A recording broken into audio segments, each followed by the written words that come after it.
Wong kawinane kawin karo wastu napa singgat. Para Ratu Sudibya Pranatena Prabodibya. Surya Pratangga Pati. Mantra-mantra wetanan gendhandu kilen. Kilen pinayu nasta gonggo Wiratanu. Nasta tegesipun tangan gonggo bayu wirupapan tanu tegesipun tulis. Saweneh wonten ingkang mastani sepuh papan, saweneh wonten ingkang mastani sepuh tulis. Ujaripun para winasis dalam punika udan piwulang. Dalam karana gelarane suransane wedha sekawan perkawis. Sepindah wedha Paramayuga kalih wedha Pustaraja tiga wedha Purwamandha sekawan wedha Mahabharata.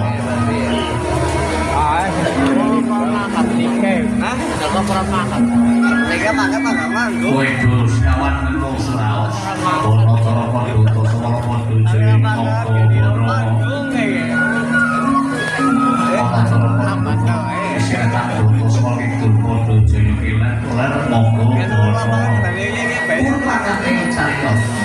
Awat kondo Buddha Purwama kondo marang agamane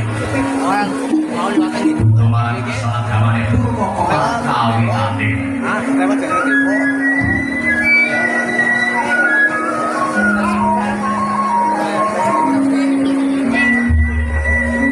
pramila kasih tambet gambar Rineka Jalma ingkang winasta wayang wayang yang gesang pramila gegambarane pakarti sae saha pakarti awon sinten sae bakal pikantuk ganjaran dalah ingin pindah awon dadi ingin bukti bono Semoga Dota Pitono Kanthi punika ingkang kaiwati dosa purna eka marang sawija dilen dosa sepuluh purna marang kawitan sanadyan kathah pitaing jawata kangka semangat rasa pining samudra kasombing dan nganteng sampeyan gunularan langit datang negari kang dilebet ing dalu mangke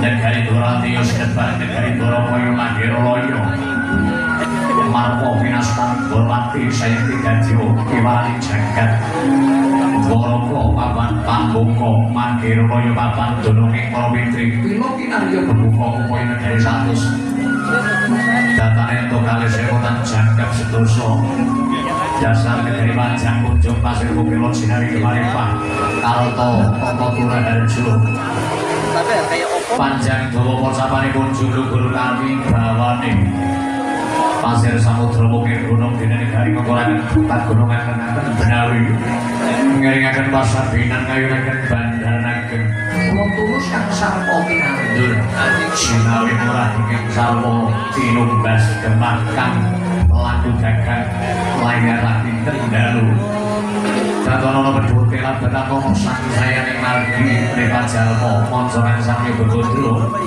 Sajroning Projo Ranggal Jejela Pimpin Abdan Tarik Ditepok Jebekis Manipapan Biarkan kita lupa karusan Dari Jani Projo Karto Poro Kabulo Iklan Dusunan Samyang Tentram Pukul Akulaki Ketamen Ingon-ingon Projo Moyo Pitkiwe Datono Kansinan Sagan Yenawan Kodra Dari Pangonan Pances Orang Kulimaning Tandangi Pun Piyangga telah berkali sing Durjono Cuti Raharjo Tepih para pokok dini permantri Bupati Samya Kota Tau Kamanding Wicasono Liberti Kawruh Putus Marang Pahlawan Ingrojo Tansah Budi Pira Kaluhuran Ing Negari Miwah Raharjani Korowulu Tugu Negari Durwati Kenowinas Negari Kegedo Kuripadang Jagati Dhuwur Kukusin Sultan Sempi Ataupun Salane Apa kata Korowulu Ngarwati Kang Samyo Rukul Datang Karo Kedepan Ing Prakopo Sayekti Kugung Kampulan Ambegyaning Sang Prabu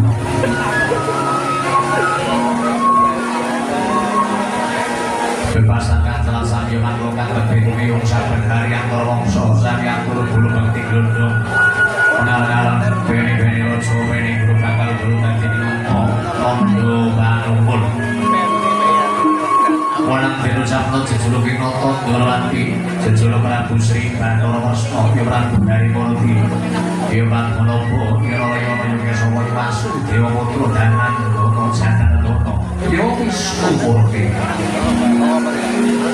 Mila jejuluk Bathara Kresna ya Picemen Pasalirane Pas balung sungsung koludirane ugi inguni gak sepi asmani Narendra ingkang regane-regane dolati jejuluk Prabu Yudha Kala Kresna yen ayam jemake ketong Arya Salana Adiyanto Prabu Kresna uga dadi Salana jayaning Pandhawa ing tembe Pragarwa Yudha dari multi panjalmaning Sang Hyang Hari Sang Hyang Wisnu Padmanaba sekal sumala dene awanan anggadah sekal wijaya suma pangripaning wong sabumi Narayana pamaraning dewa arpa bisa weruh sadurunge minangka sarta kawasa hangasepi sing dawana dene kesawa panah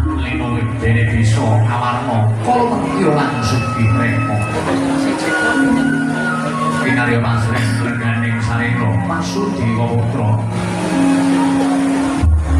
satu putrane Prabu Basudewa Noteng Mandoro Ganardana Hadina-dina tansah Dedana Janardana wong sugih apa sak ciptane dadi ana sajane teka kang kinersakake Wisnu Murti Wisnu Sawanta Madatan Kasara saleh kridaning dawana kacarita Sang Hyang Wisnu binelah panitise dadi Prabu Kresna Raden Janaka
dados wigatosipun para prabu menika sinarengan papan pendhita Dena lawan lingga pun Bumantara menika badhe gayuh tumurune Makyu Tridaya inggih samangke badhe mapan wonten ing sabeting kana Cintaka kula mulane dina iku jaluk Siyadira sambelane kelawan para Pandhawa sepisan kespun kakangking kepengin netel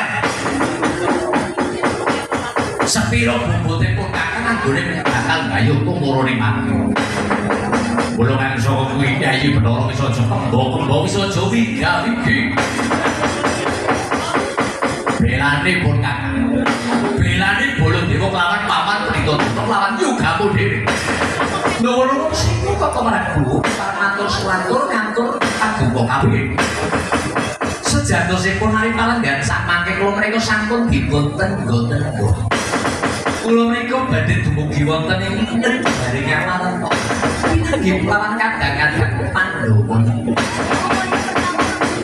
leres menapa iki dados pangandikanipun boten ampun ratu-ratu selawe negari ratu-ratu manca negari inggih badhe gayuh tumurune Makyu yektosipun para kadang-kadang Pandhawa nggih badhe gayuh tumurune Makyu Tridaya lho mangke kados pundi rumaos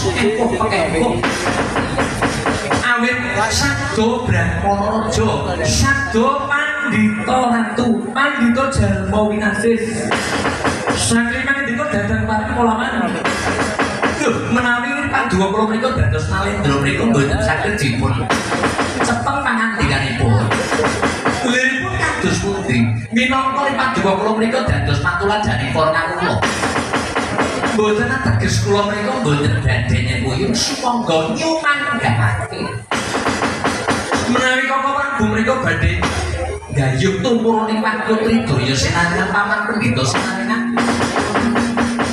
yuga kula pun bumantara singa-singa bejo kula namung saged ndongake mugi-mugi saged kasedadan awit kula sampun dipun tenggo-tenggo dening kadang-kadang kula para Pandhawa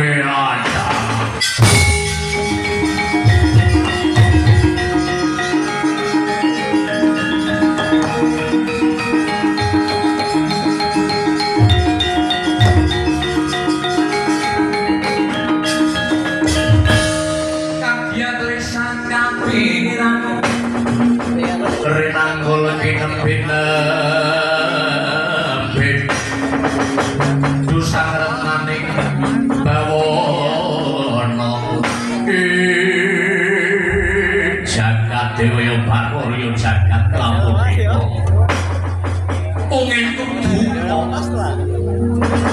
ungentuk dungo Yai Bathara papan prita puja Bedheke dong mayar-mayar manung pregandil buntut kisah kados pundi nggih badhe kados pundi sapake Purba Wasesa kula pasrahaken dhumateng paman Prita Drona kawontenanipun kadang kula Yai Bathara mriku ngaten sapake mriku sampun dipun tenggo pun kadang-kadang Pandhawa keparengipun bapa kula manjing sawetawis sampun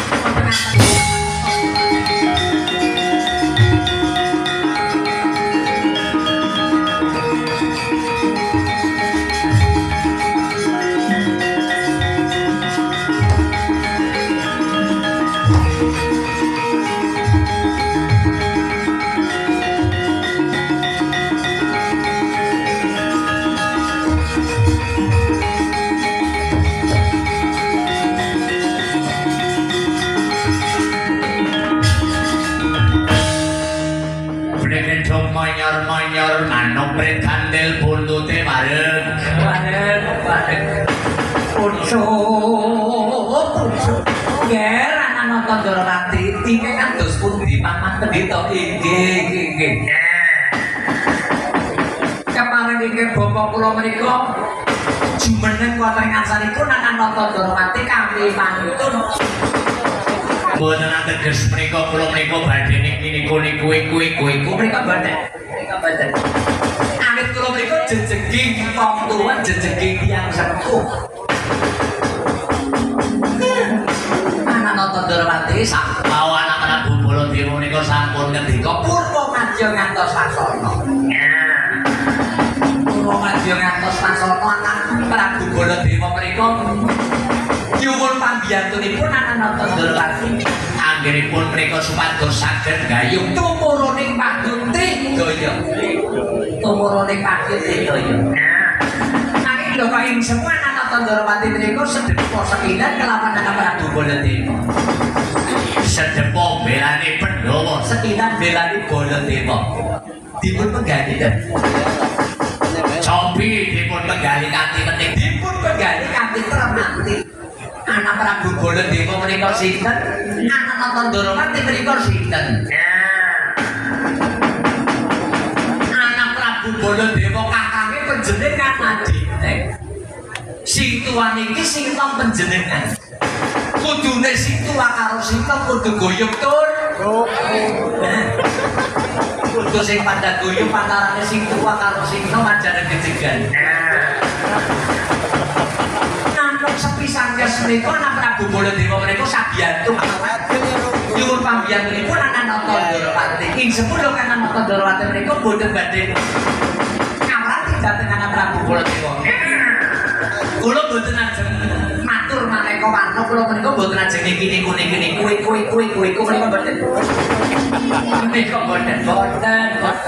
Awit jaluk gesang wonten mangsa tandha menika kendang eling kinedinya saman sinangan dan doyo dinayan berganti-ganti. Sing ora eling delingaken. Jaman wonten laman mangsa dujantung. Menawi panjenengan menika boten dipun apik, boten dipun izin kelawan anak Prabu Baladewa.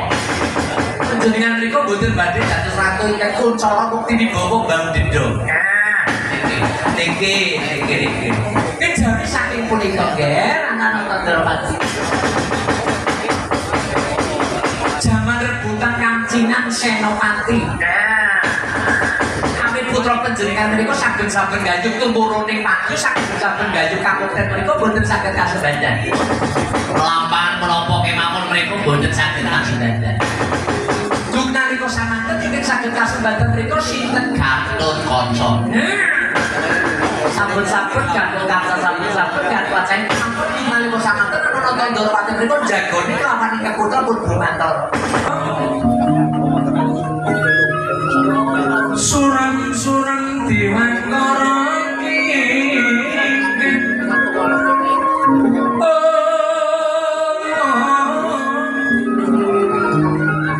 lir manguswa kang lelaya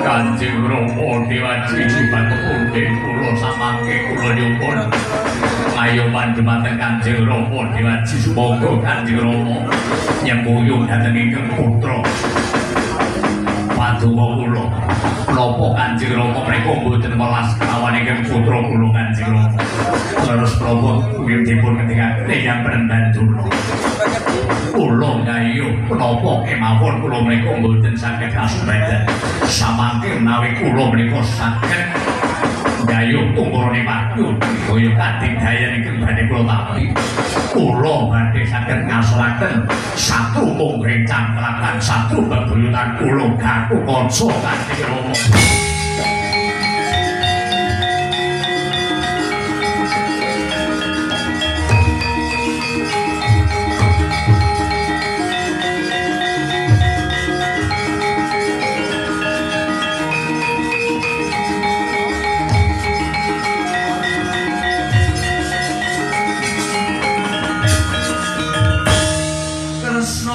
Ganting cangkemaniro Kinadu Sekar Wijaya Kusuma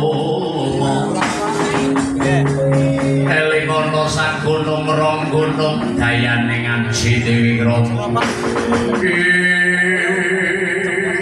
Tung nalika samono atur pangandikanipun Pendhita Durna ing Mawadaya duyung kinasiya ugi panjenenganipun ingkang putrapun Bumantara emeng-emeng penggalipun nata nurati peteng jagate padha sakalika jroning gatos lerasaken pangandikanipun Pendhita Durna nalikanipun wonten lampah Kanjeng Senopati nata nurati tansah dipun damel peteng jagate nata nurati ing mangka Kresna kedunungan Wisnu boten saged boten kiyat mapan wonten ing jagating manungsa ingkang tansah peteng penggalih padha sakalika injil saking tanganipun Tandrawati.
sumpah mustikaning jagat raya paman Pendhita Durna kados pundi anak nata Ndrawati menapa panjenengan menika badhe tenggo segel kelawan ingkang putra pun Bumantara ing mangka anak Prabu Bumantara menika sampun netesaken waspa sing jenengane ratu menika boten kenging netesaken waspa wonten ing Batara mangke mundhak sahar jagat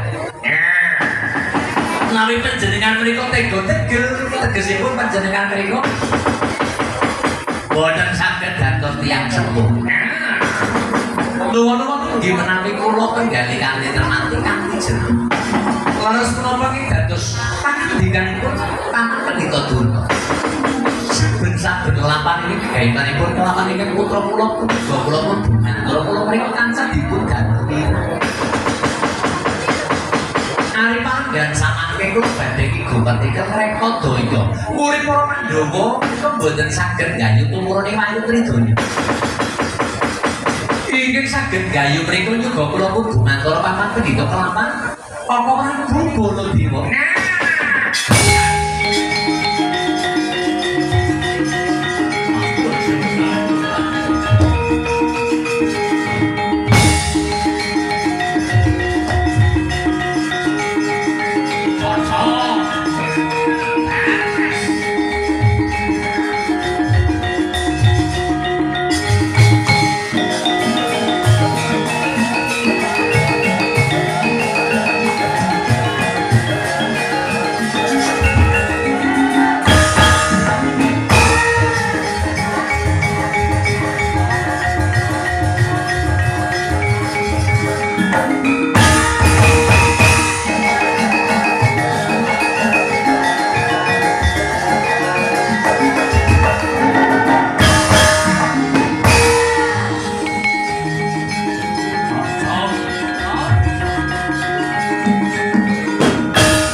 Jiwa memanise manggep srinate dalu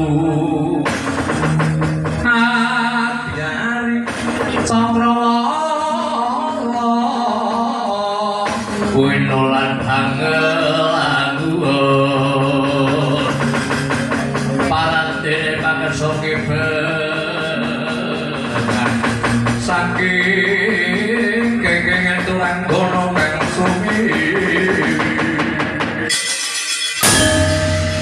saking kekengan turang gono kang sumi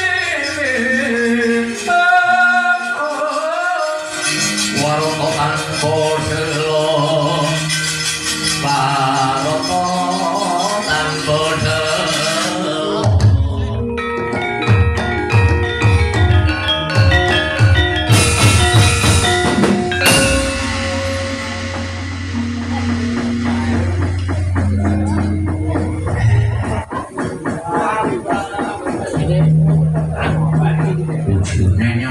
sabar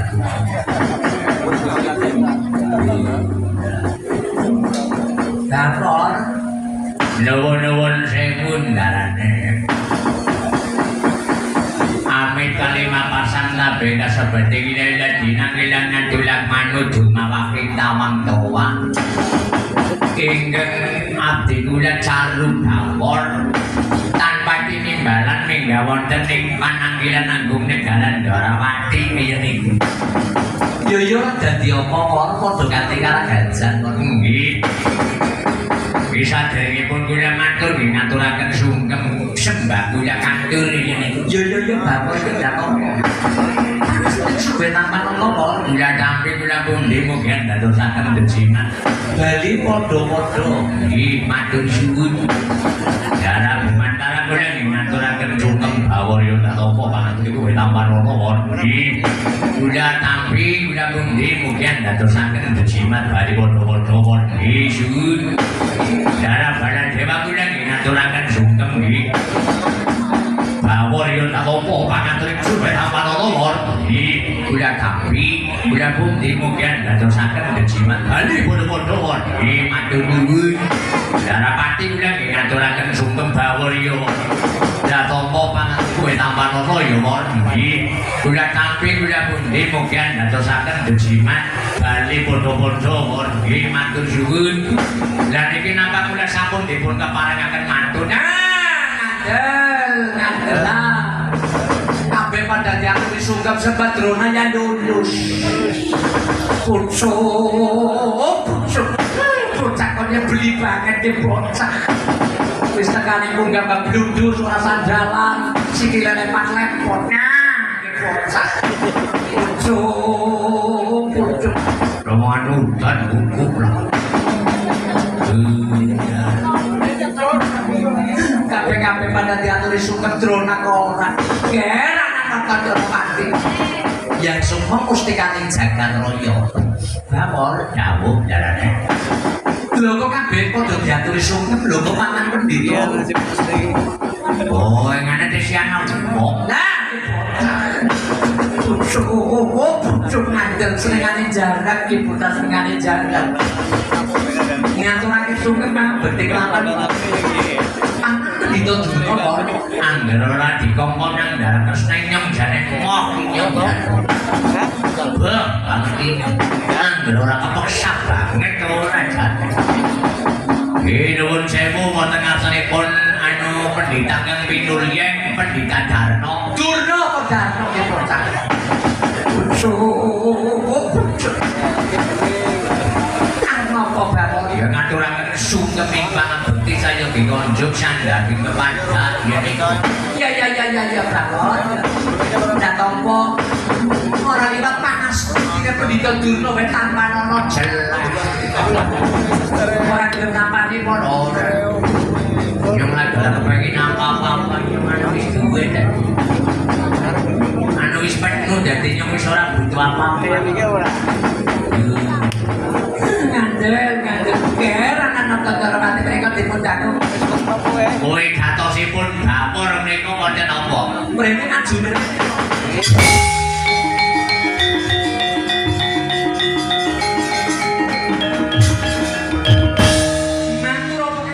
Ganti pemunggane Pananggilan Agung kene kok. Sesampunipun iki ngabdi kula caru bawor dipun keparengaken matur kula matur nggih. Dan iki nuwun sewu wong kula binawong desa wong dusun pasane groal-groal terus terang mawon binawong ngapak angger ora ngapak ora kepenak iki.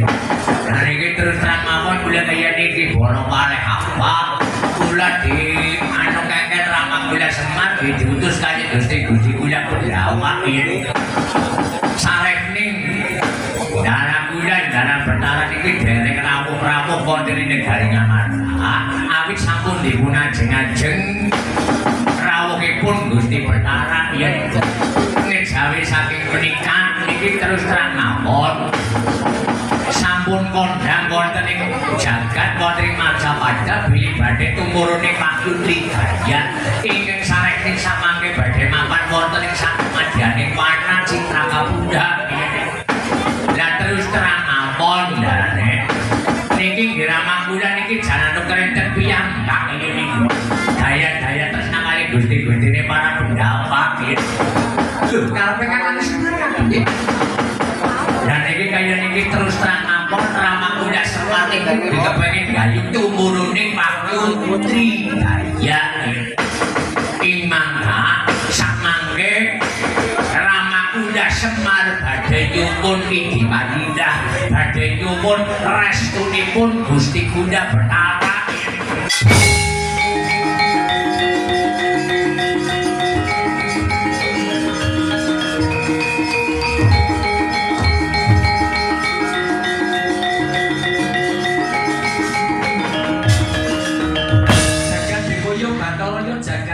Ditobakor dawuh timbalan kan. mengko dhisik Kakang Semar Badranaya ki bakal gayung tumurune Wahyu Tridaya. Lho. Apa jenengane Kakang Semar ki ora kemanlik Dawur? Lah nek kok kepripun sih? Kakang Semar Badranaya ki apa ya ora ngerteni yen sejatine Wahyu Tridaya kuwi sineng kasudibyan kadegdayan kasentikan. Lho, apa yo Kakang Semar ki sing kurang digdaya? Apa yo Kakang Semar ki sing kurang digdayan? Sing kurang kanuragan kasentikan? Yen kaya ngono carane dudu Kakang Semar. Lho kok kaya dudu Kakang Semar? Nuwun-nuwun sewu ana menggah pangertosanipun Undang niku. Wahyu Tridaya niku Wahyu Angganun Dudu bapor dudu. Wahyu Tridaya ki kanuragan. Kadegdayan kasentikan. Dudu Wahyu Dangun. Lah nuwun sewu niku pangertosanipun kadon Dudu kaya ngono bapor. Yen kaya ngono Kakang Semar ki kaya dudu Kakang Semar. Lho kok kebangetan temen Kakang Semar Badranaya wargayung Wahyu Tridaya. Yen kaya ngono Kakang Semar ki ora mergo tuwa. Ora mergo wong tuwa kakek umur. Kakang Semar Badranaya tuwa-tuwa kepanasan. ya.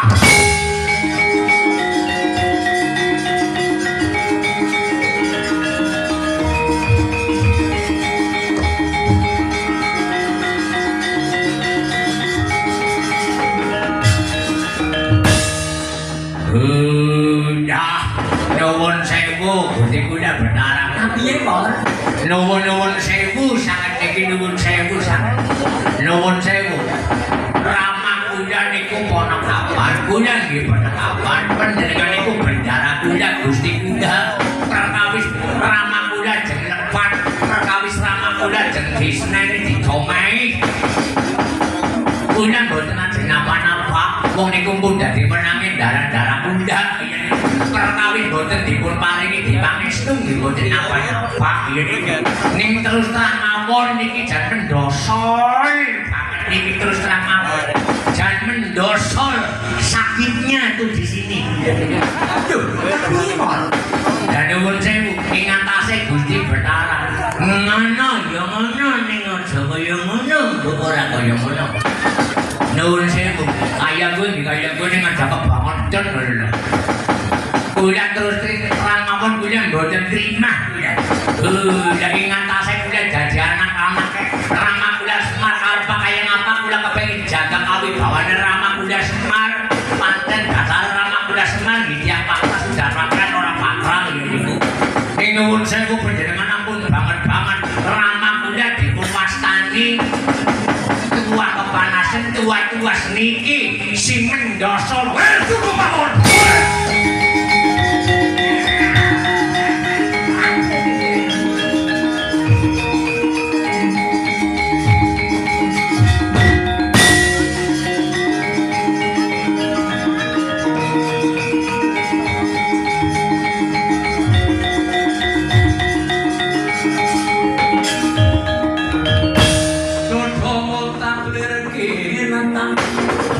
Kumecut maduning lan dene tromo sangon dalan dir metromo sangon dalan dir debenyo mangolon sangro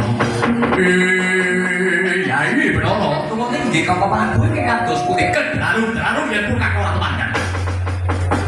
Urba sesa kula masrahaken dumateng kok Prabu bagus. Pawon.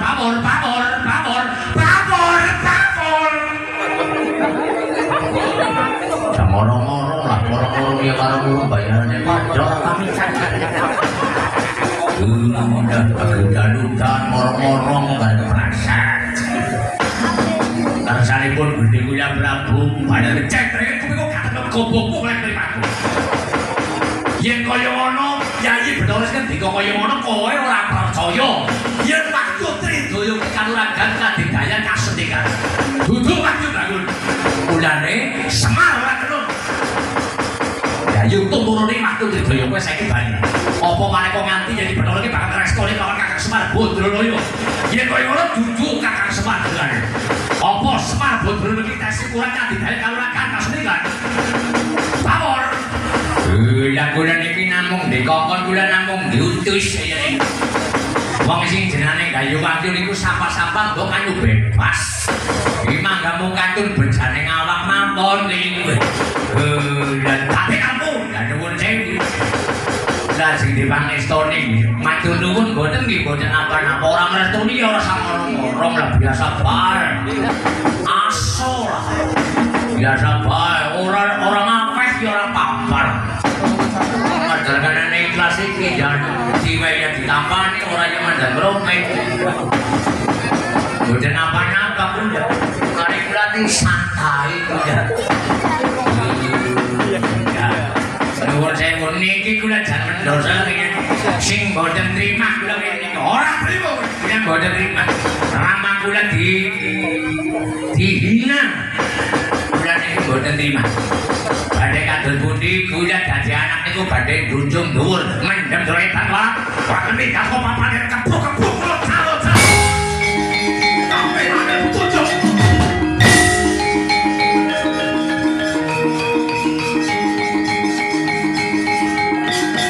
kemudian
sanggar pamujan.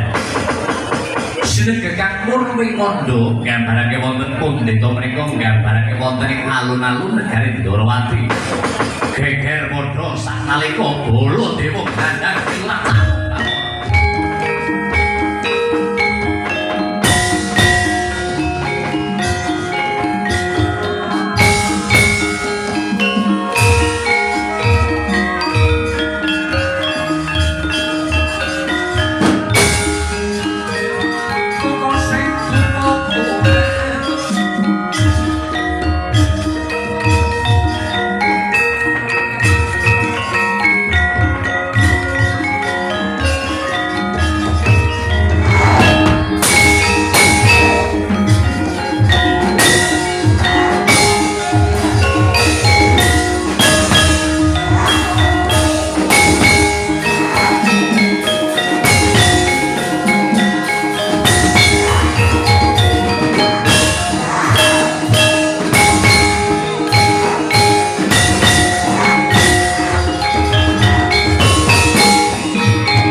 Dengan gedang lawan si bapak lho malah garenge melu. Ucuk nyamel jubah kula dipun seret.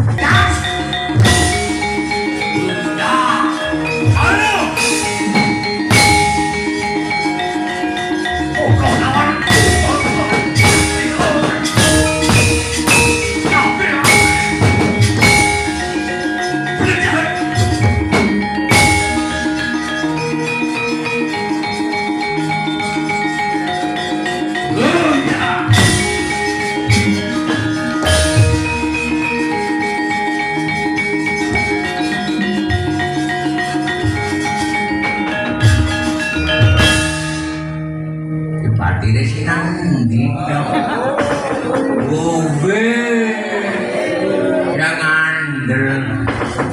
Angger kira-kira nunggu suwe drono ya nuwani bareng balik desa bareng desa. Ya mandel harganya nyong-nyong carane.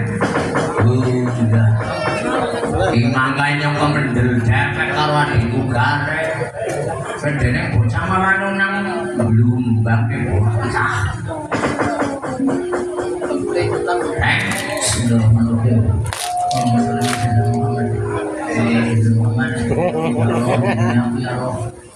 sekarang mana bahaya ya Allah. Kemana untuk dirinya berarti ya Allah. Bukanlah besaranmu ya Allah. Mana bahaya botak kok gumun kelakuannya. Reng, astagfirullahaladzim. Ya Allah kata ya bunda. Ya Allah, berikanlah. Berikanlah kepada. Ya apa dia bocah ya. Dan pamor kami hanin sinaka.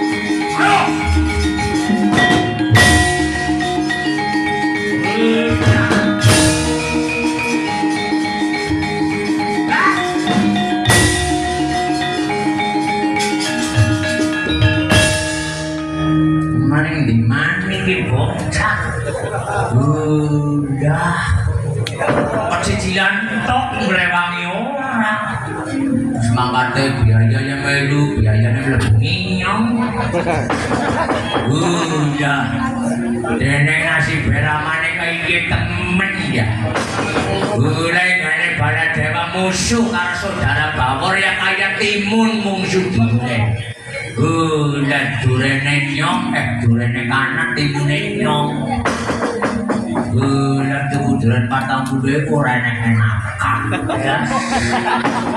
Nyong ora mau ngangger. Bocah nyong kebuduran patang bule. Nyong dadi kemutan zaman maring Depok mangkat ngode maring Depok. Tuku some patang bule. Dongan. Sing some. Ora gane mesti kono some-some regane patang bule.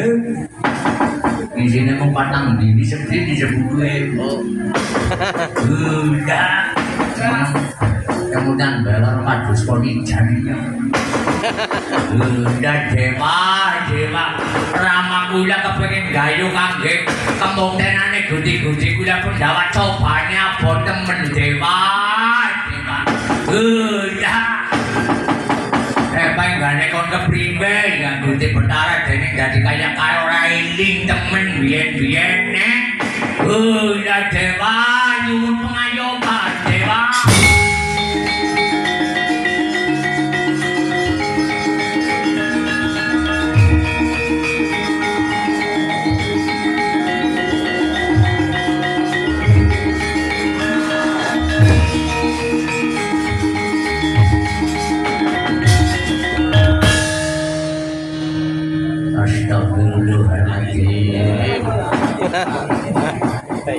ini kayak rasanya kayak kemarin nyestak ini rasanya kayak miki awake pada larat terus diadap terus digebuki nang Prabu Baladewa ini kayak kepenak kayak nubar pijet udah kayak nubar pijet di sini dan minum ya udah wah kepriwe mani mungsu karo mungsu Prabu Baladewa pasrah karo sing gawe urip pawur kabeh ana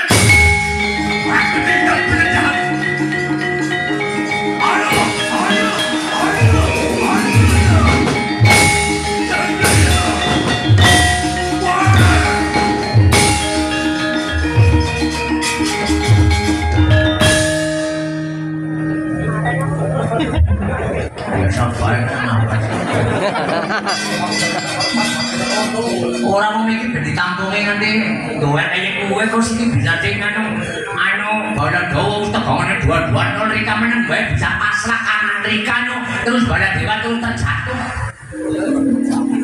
sama terjatuh badan kan ulangnya bahasanya itu udah sih gampang masih uang becak ada ngerti benar lah ya kayak gini pancen mau nyong ke sengaja ngalah cie kok pancen nyong sengaja ngalah paling berarti sing jenengane wong tua kan kudu apa-apane ngalah bro ngalah dingin siki nyong urung apa-apa nyong urung obah-obah kono bola baju obah wong anggar gede nafsu ya kaya gue nafsune gede tenagane ora nangan ya kan keso gunane kok ngajak gede nafsu tenaga dingin nafsune tuh yo kepengin ngongkrak ning kaya ngono iki benane tenagane anak ora ya kaya gini ya pak nyong terjajal kayak ini kabeh rahasianya apa sih pasrah kayak lagi dangdut mani pasrah kalau sih gak ada udip nyong pasrah oh iya pasar sih gak ada pokoknya boran dewa apa bumantara si malu mantemi dongan iya boy dongan pak si dongan-donganmu nyong dongan nyong kan ang batin nyong dongannya pokoknya hatimu bisa sing mantap sing bening orang namung suka bisa nyekel karo awake dhewe temenan apa temenan syaratnya nucuk jempol maksudnya nyucuk jempolnya nyambung jempol sembuhan tumpuk menembak manut kambing nyong ya nyong percaya berbana dewa sih malah nyampe yang berbana bocah kurapan tanya manu kaya resetina yang berbana dewa nyong percaya cucuk irung ada jempol irung aduh apa sih irung orang berat banget udah borek sing temenan ya malah ngambung ngisap ajak kabehan diplak jempol entok dia jempol siki jempol tangan jempol siki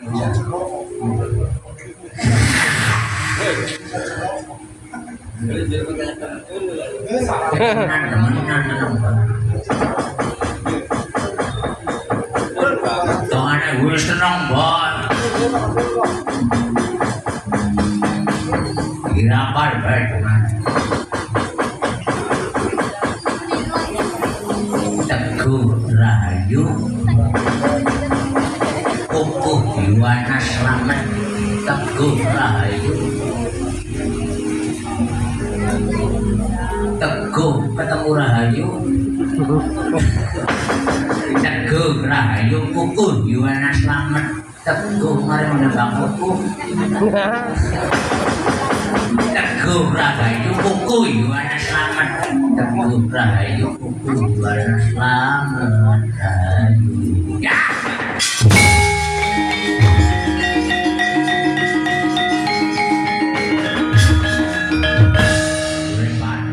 Padahal papang bermana kepenyakan demak ya kok jadi mandi dong kaya gue ayo yang mau diantemi kok ya sini diantemi bodoh aku dong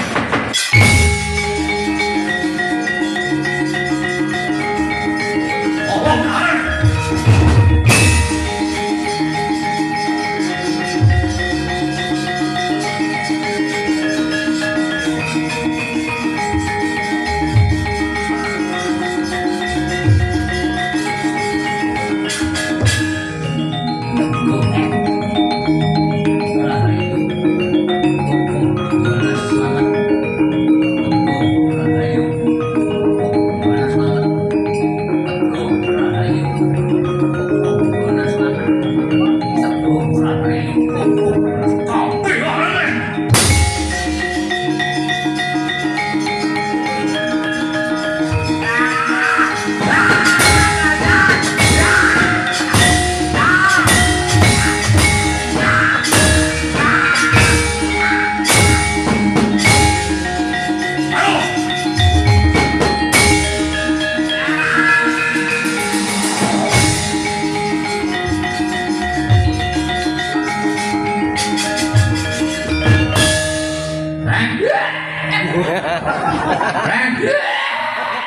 Ya Allah blesek wae belet.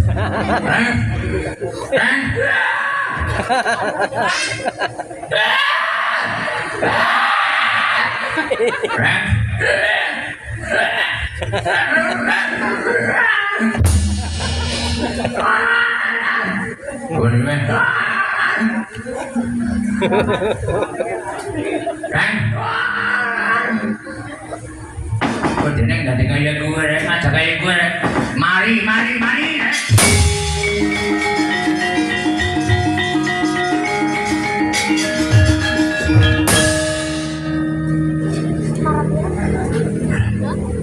kono kok. Mandi temen sirikan yang jadi dari mati, mari. Iya, wong yang dilanu wong ora paham. Dongan ora mandi. Syaratnya kepengin dongane mandi. Nyong kepengin dongane sing mandi. Syaratnya dongane mandi adus. Adus. Angger adus mesti mandi. Ya kalau adus ya mandi, jare. Impasinya mau diajar, kolungan, pemelayu, melarikan diri gue ya. Punya tiga orang pada dewa. Menang baik, gue nang buri goreng tenang baik. Bala dewa Bumantara drona swaja merampung nang inyong. Tapi kok dingin. Mereka mau lagi munggah mampanan kilan belak ketek banget raine. Sini dari ketoknya glowing banget. Si malah glowing tadi berapa inyong. Si malah glowing tadi cukuran inyong dia berkacamata ribuan inyong dinggo. Dari cara. Tapi yakin sumpah ini kan jangan yang mencorong banget sih kos meneng. Tenang mbak. Pokoknya anggar dewek melaku nang dalan bener insyaallah gue mengko dibelani kalau sing gawe urip pasrah bae kowe nang mburi kowe jadwal rek. Hati-hati kakak.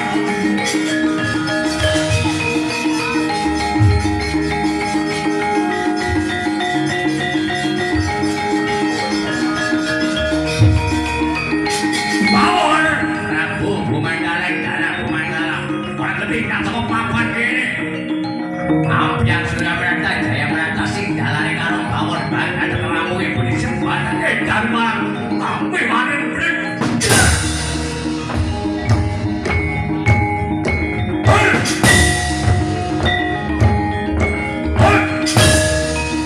ayo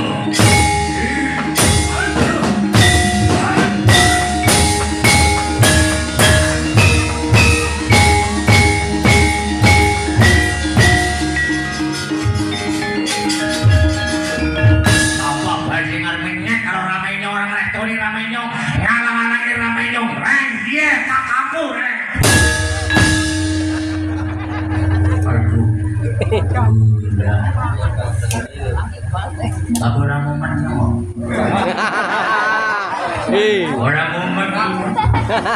momen mana harapan orang momen yang memandang mumbuk sendiri biasanya anggar mumet pripate kunang-kunang delok sindir pinggir jalan yang ayunya rakalu-kalu buat jadi tau orang mumet yang barang mumet yang orang mumet orang menang sih yang orang mumet orang yang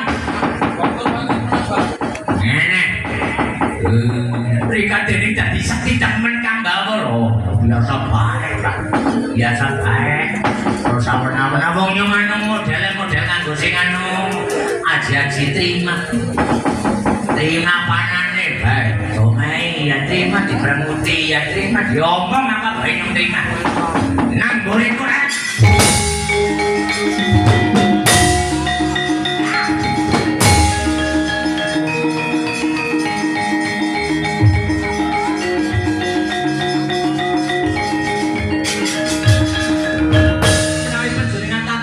bahwa sinolong garing menang orang kondang kalah kebenirang anak Prabu Bumantara kemawon dipundang lirang wonten ing alun-alun negari Ndorowati samangke pun kajenge siswa kula saking negari Simban geni ini badhe ngrampungi kelawan lawan si Bapak lawan si Tolo Gareng.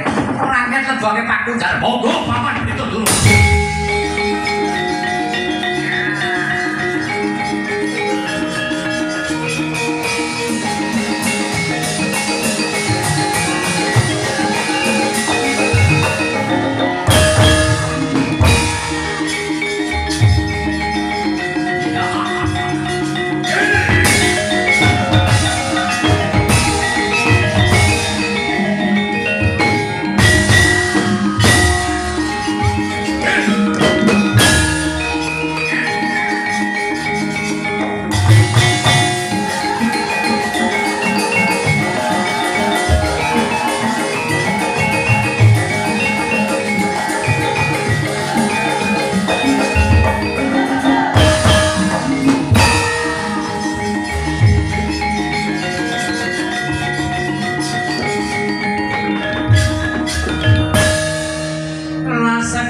Guru kabaliku Yen sagurara pori sedeng alendra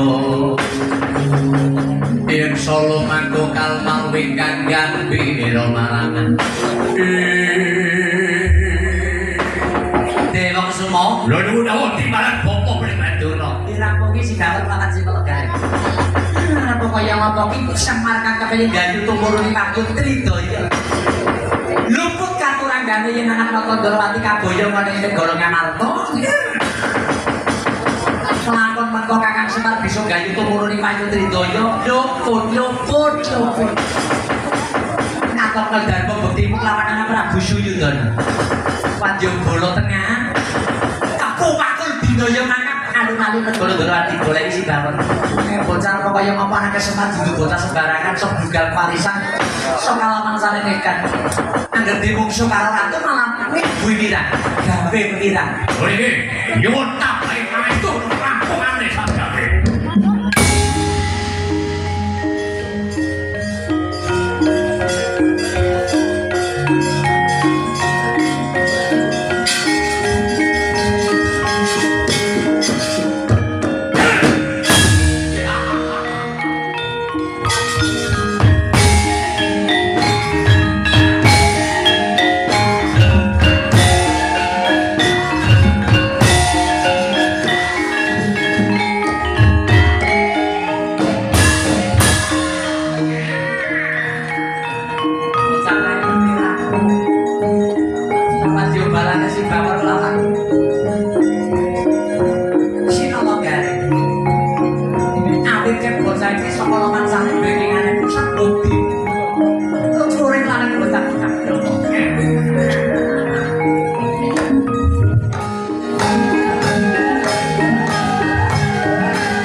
Budi.